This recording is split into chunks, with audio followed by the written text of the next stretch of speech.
Hi guys! Ngayon nga ituturuan ko kayo ng overdue na munggo. Overdue siya kasi dapat nung Friday pa siya. May sa engkanto yata aring munggong ari at napalutang-lutang pa. Guys, baka tanongin nyo kung galing pa to sa garden namin ha. Ay kita nyo na naka-plastic. Paawat kayo ha? Ay tuturuan ko nga pala kayo ng live ha kung paano magpalambot ng munggo. Isang pitik lang ang kailangan ninyo. Oh diba? Isang kaltis lang. Mas mura pa yan sa uling guys.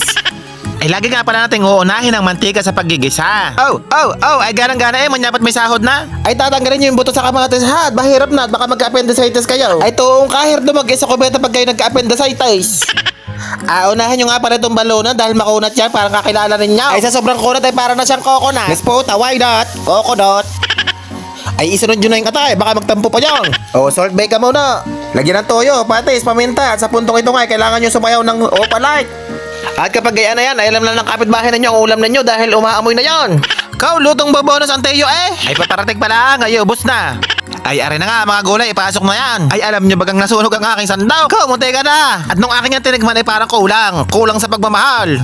Kulang na lang ilagay ko din ang aking sarili para sumarap. Ay matapos nga ngayon ang paglalagay ng ibang condiments ay sumarap na rin yan. Parang buhay din lang yan. Kung hindi mo makuha sa unang lagay ay try mo sa pangalawa sa patatlo hanggang sumarap na lalo.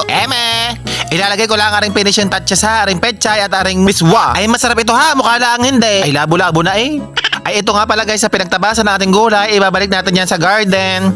At naglinis na rin ako pagkatapos ko magluto. Sobrang bango ay maalala mo talaga ang Christmas party nung high school. Nasa comments ang link niyan ha, baka gusto mo. Ay siya din na muna guys, bye bye!